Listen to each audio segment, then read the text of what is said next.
dokter di rumah sakit bilang nggak bisa sembuh, hanya bisa dikontrol. Gimana cara ngontrolnya? Kalau diabetes itu nanti akan nyerempet ke penyakit yang lain gitu. Ada komplikasi ya itu, waduh berarti akan ada sakit-sakit selanjutnya gitu. Rasa takut, maaf ya, meninggal dunia, terus punya komplikasi yang Udah ada bayangan itu gitu. gitu. Yang muncul itu ketika sadar, oh udah pikirannya jujur, ya umur nggak panjang gitu.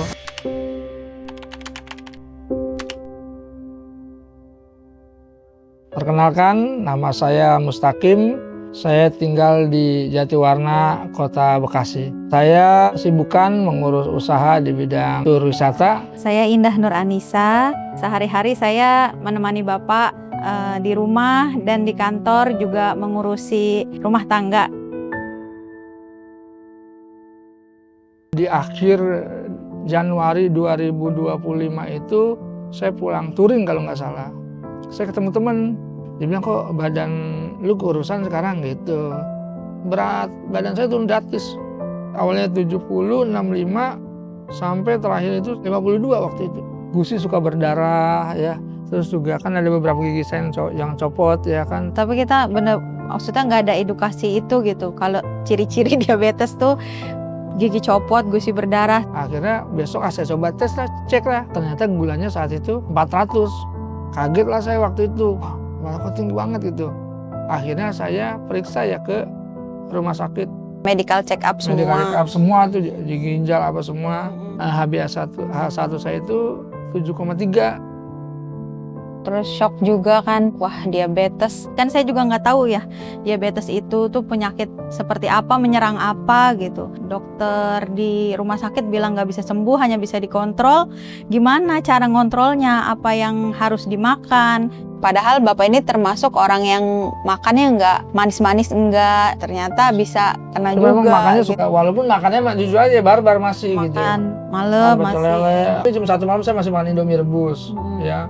Makan nasi uduk, makan nasi uduk juga malam-malam. Setelah saya cari tahu kan kalau diabetes itu nanti akan nyerempet ke penyakit yang lain gitu. Ada komplikasi ya itu, waduh berarti akan ada sakit-sakit selanjutnya gitu. Dan kita nggak tahu sampai kapan gitu. Rasa takut, maaf ya, meninggal dunia, terus punya komplikasi yang udah ada bayangan itu gitu. Yang muncul itu ketika sadar, oh udah pikirannya jujur, ya umur nggak panjang gitu, anak masih kecil. Pokoknya semangat hidup itu udah nggak ada. Dia bilang, udah bayangan saya kalau saya nggak ada nih, anak-anak ini harus saya pikirkan gitu, masa depannya, pendidikannya gitu.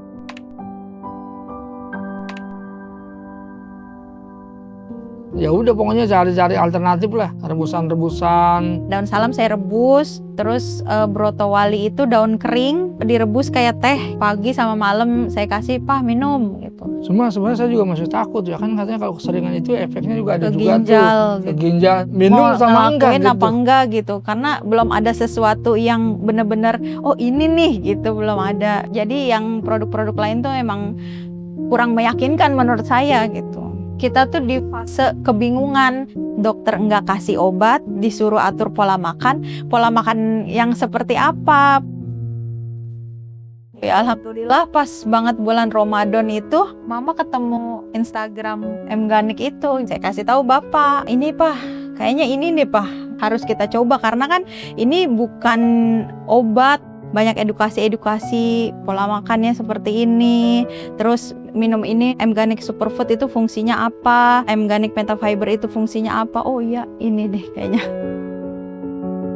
Cari informasi. Ternyata ada kliniknya. Akhirnya saya datang ke klinik waktu itu. Mganik. Ya, Mganik. Lebih fokus kepada diabetesi gitu. Jadi udah sama ahlinya gitu. Tiap bulan harus kontrol HbA1c sama jaga pola makan, ditambah mengkonsumsi Mganik Superfood dan Mganik Metafiber. Saya biasa kalau sarapan itu Mganik Superfood yang labu kuning.